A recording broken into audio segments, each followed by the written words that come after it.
Here to help answer those questions, Texas Senator Ted Cruz.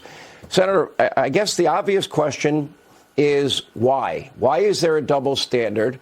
And, why would you let Joe Biden go to a house that you have to search 10 days prior to your search? Why wouldn't the search have taken place first? Yeah, look, unfortunately, there's been a double standard throughout the Biden presidency. This Biden Department of Justice is the most political Department of Justice we've ever seen. When it comes to Donald Trump, they come after him. Their objective is political. They want to take him down.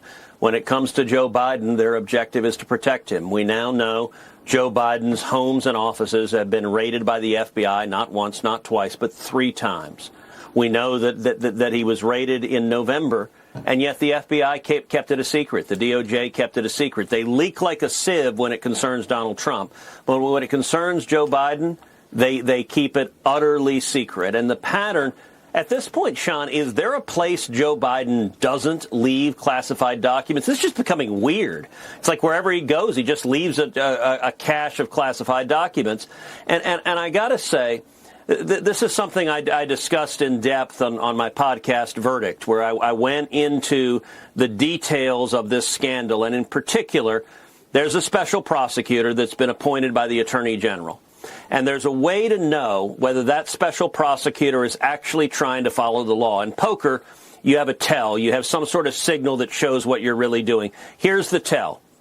If the special prosecutor is following the law, they will be looking at the connections between Joe Biden and Hunter Biden, because Hunter Biden made a career out of selling access to his father and making millions of dollars from Communist China, from Burisma in Ukraine, and they will be looking at those connections. If they're trying to protect the Biden White House, they will be trying to separate the two and say, well, look at Hunter for his drugs, for his tax evasion, but it's all personal.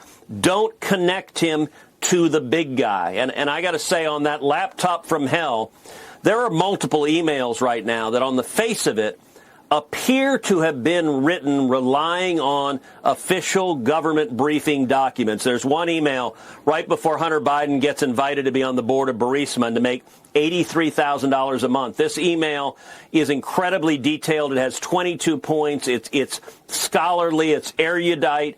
It reads like the briefing paper that a government official gets before you take a trip abroad. It reads like a scene setter. Joe Biden was going to Ukraine the very next week, and it raises an obvious question. Did Hunter Biden read the briefing materials Joe Biden was given? Did he cut and paste them and put them in this email? And then here's the $64,000 question. Did those briefers include classified materials? If they did, then Joe Biden and Hunter Biden both likely committed criminal offenses. Now, I don't know the answer to that. I know this email was written by a Russia and Ukraine expert, and Hunter Biden is not a Russia and Ukraine expert. And so the special counsel needs to examine the briefings, and in particular the classified briefings that Joe Biden received at the time, compare them to Hunter Biden's email, and if there is a connection, that needs to be the focus of the criminal case. What you're referring to is the email to his Burisma business partner.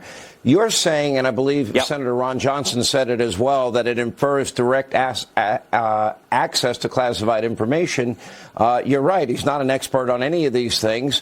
With the Alcoa case and the offer to give information on Russian oligarchs, how would Hunter Biden know anything about a Russian oligarch? That's a great mystery to me, just like this email has great specificity on a topic that he went on Good Morning America and admitted that he had no knowledge of, no experience in, and ended up getting paid, what, $83,000 a month or something to that effect. Yeah.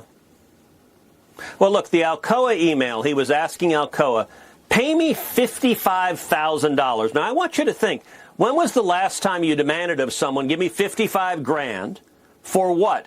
For my insight on Russian oligarchs and their networks of elites in Russia. And he's pitching this to them. Now, listen, Hunter Biden doesn't know anything about this. He doesn't have any history or background in this, which means, at a minimum, he made a business out of selling access to Daddy, making millions of dollars to Daddy.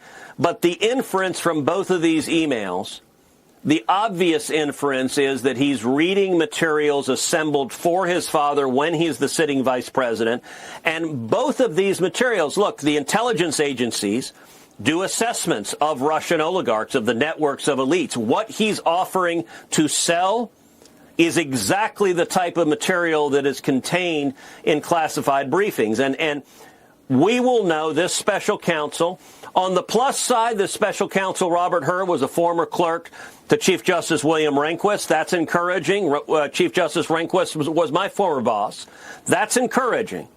On the negative side, this special counsel was the right hand to Rod Rosenstein and also to Chris Wray. That raises real concerns about his involvement in the Russia hoax and the abuses from the deep state going after Donald Trump. And it really will be, the proof will be in the pudding. If he is willing to examine the evidence, I believe the FBI needs to search the documents at the University of Delaware, and it needs to search Hunter Biden's home and business addresses to see if there are classified documents at any of those places. I couldn't agree with you more. Senator Ted Cruz, thank you. We appreciate your time.